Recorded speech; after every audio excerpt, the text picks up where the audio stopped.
It's a woman that was a former Miss America that went viral as a result of her addiction. Hold on, let me make sure that I got this right. Just want to make sure that I got the camera right because I got to switch my cameras. All right, let's go ahead and bring it to the front of the congregation.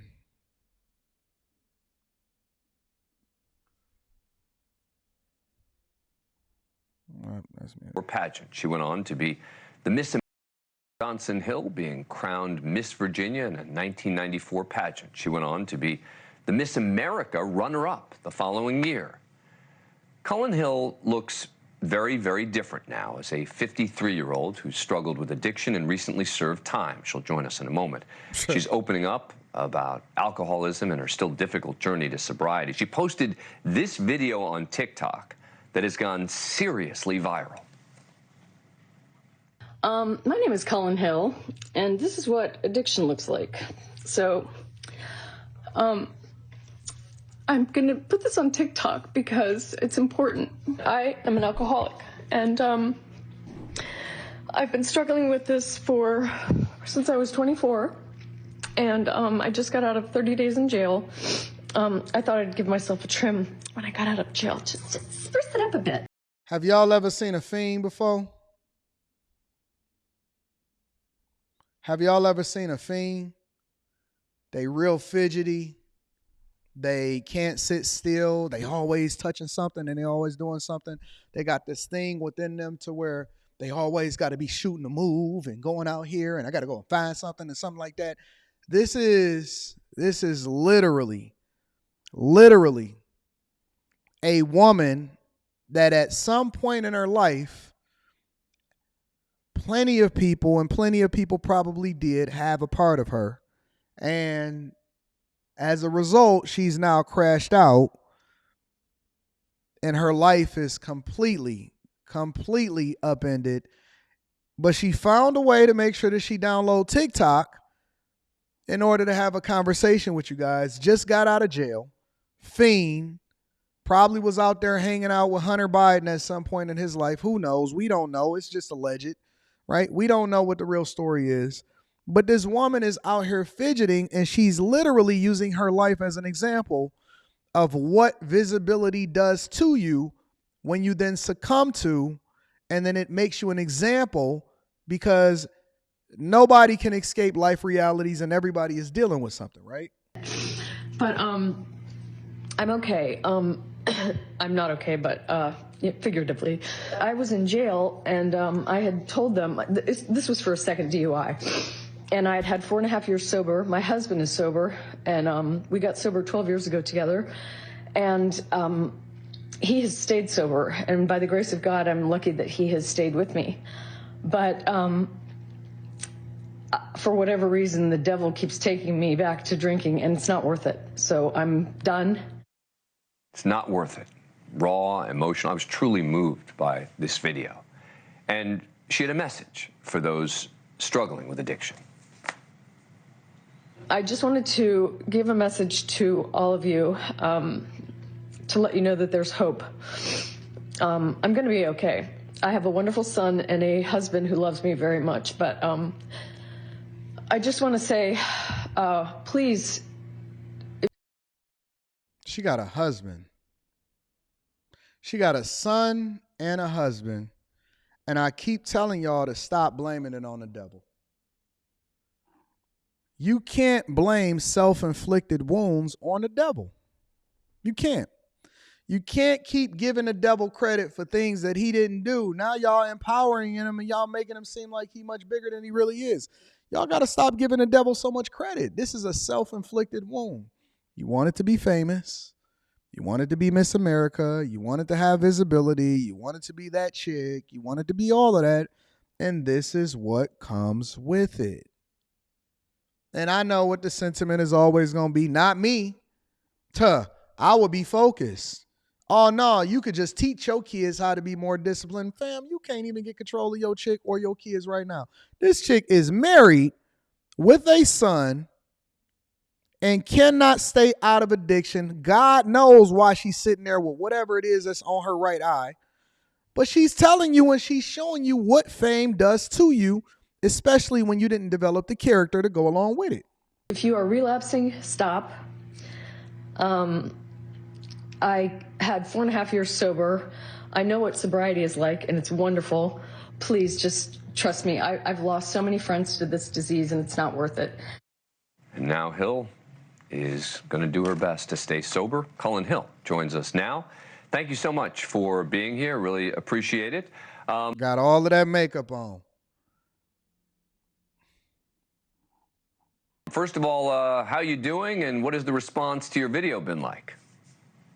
Hi, Dan. Thank you so much for having me on your show. The response has been overwhelming. I am trying my best to answer everyone that is writing me, and I'm overwhelmed with the gratitude and the love that's pouring in. And I have been able to answer everyone one-on-one as fast as I can, but the response that I'm receiving is very humbling, and I'm getting responses from people asking, how do I help my mother, my husband, my son, my grandmother?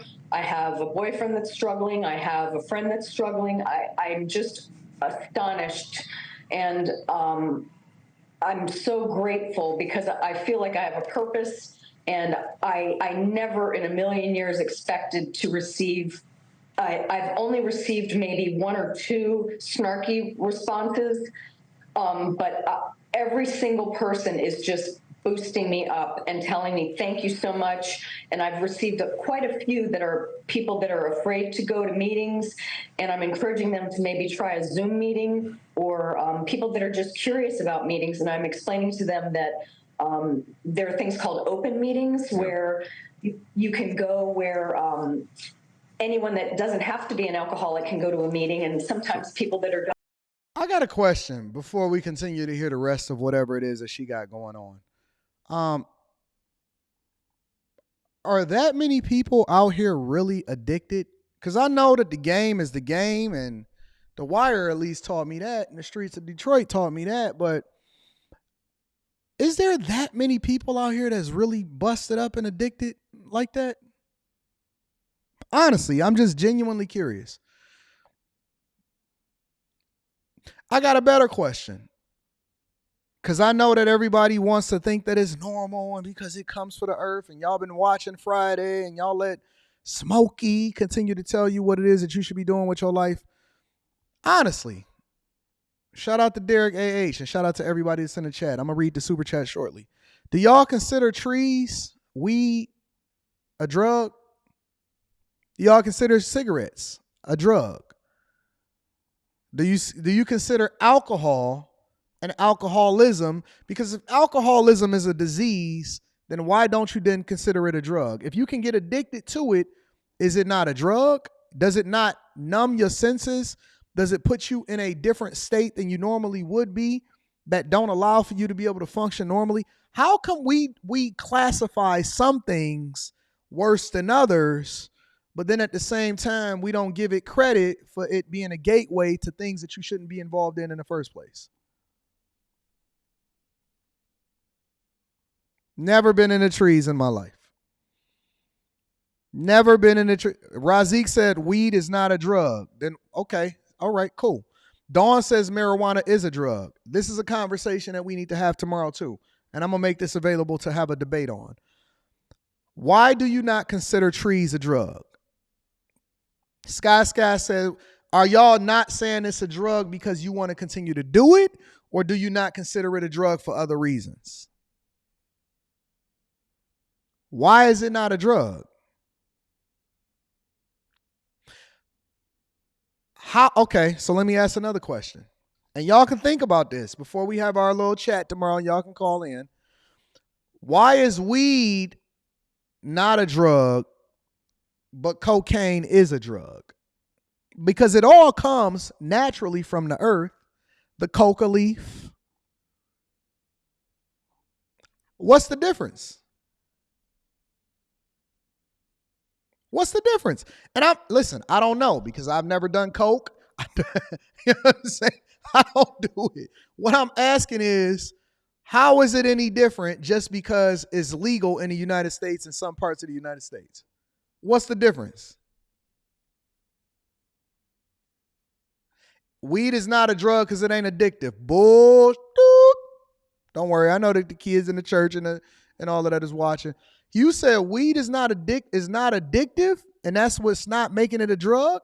So, okay. So first of all, you saying that in order for it to be a drug, it has to be addictive. And I absolutely disagree with that. Secondly, you're telling me that, listen, some of the most addicted people to trees that I've ever seen in my entire life, they can't function without getting some trees. You telling me it's not addictive? Y'all say they got drug bias. I agree. Why y'all can't just tell me that y'all some fiends? Why y'all can't just tell me that y'all fiends? I get it. Listen, I get it. Everybody is addicted to something. Some people are addicted to sex. Some people are addicted to drugs. Some people are addicted to success. Some people are addicted to all different types of, some people are addicted to food, right? The sugar in food, there's things inside of the food that make it addictive. Why is it any different than anything else? Why do y'all substantiate that this is actually a good thing for you?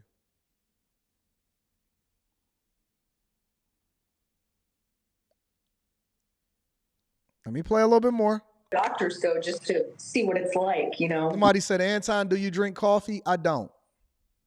I do not drink coffee. I do like tea, but I do not drink coffee. I am not a coffee drinker. I'm not. Let me ask you, what pushed you to make this video? I mean, you look better now than you did during that. C. Langley says, I prefer to smoke instead of alcohol. Why do you have to prefer either? Why do y'all think that it's a one or the other? Or let me have a better conversation. Why do you believe that just because you justify how something affects somebody else? So let's say, for example, at least I don't smoke alcohol. What does that have to do with the price of potatoes in China? I don't understand it. During that video, what led you to want to make that video and put yourself out in that way? I honestly was in my bathroom. They say you have to have a spiritual awakening. I was so sleep deprived from being in jail. I withered to the floor in my upstairs bathroom, and I honestly just was like, I looked up, and I don't know if I was delirious, but it looked like the lights in my bathroom formed like a cross. And I was like, God, please help me. I felt spiritually broken, physically broken. My back was so sore. And I swear, like, my back like cracked. And I said, God, just help me, use me as a vessel to help me quit being so negative with my life. Help me to do something good. I'm so sick of fighting with my family.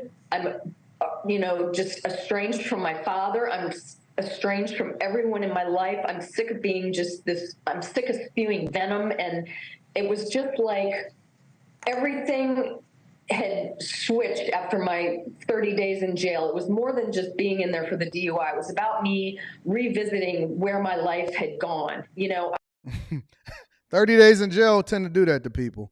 I'm not really sure if it was God that tapped into you, but okay, 30 days in jail would do that. I was so disgusted with myself.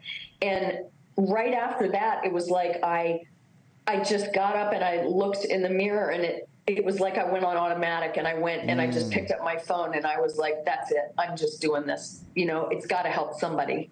And it was like I was just driven to do it, and I did it. Thank you for watching. Yeah, ma'am. Okay. Listen, focus on getting better. God bless you. I'm sure that you're seeking out greatness and all of that, and mercy and whatever. But I honestly, I just don't understand a fiend's mind. Here's my other question as y'all think about this before we actually get to the next story, and then we possibly debate this tomorrow. Here's my other question with regard to this. Y'all ready? What made you try it for the first time? That's my main question. For anybody that comes up here tomorrow on a Friday and you having this conversation with me and you trying to convince me how weed ain't a drug and all of this other type of stuff and you're not addicted and all of that. My question is, what made you try it? And I'm not saying that you wrong or you right. It's just a conversation. What made you try it for the first time is my question. That's my question. What made you try it for the first time? What was so enticing about it that then convinced you that it was good for you, or that's something that you wanted to try, and then what made you stick with it? Somebody said, if you haven't done anything, then it's hard to judge. No, it's not. I can judge you the same way that you judge everybody else. You sat here and told that woman that she was for the streets, but you ain't never been a woman. So you telling me that you need to be a woman in order to be able to identify a chick that's for the streets? No, you don't. That's another victim Olympic excuse. If you ain't never tried it, I don't have to try crack and be a crackhead in order to understand that crack is an addictive drug that's going to ruin your life. I don't have to try heroin. I don't have to try to do something bad in order to be able to call out the bad behavior that comes along with it. What are y'all talking about? This what we doing? I thought we was past this. I thought we were starting to go into a whole nother mode on the Millionaire Morning Show. But I guess we gonna do that, right? We going down that path? If you ain't never had a disease, then you can't understand what it's like to see it through and see it raw. Man, I don't have to go through it in order for me to understand that I ain't supposed to do it. What's wrong with y'all? I seen them dudes not know.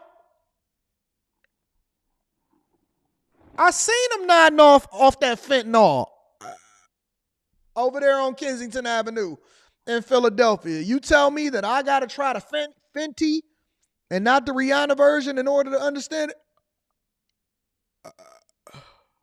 I seen them dudes falling asleep, standing up.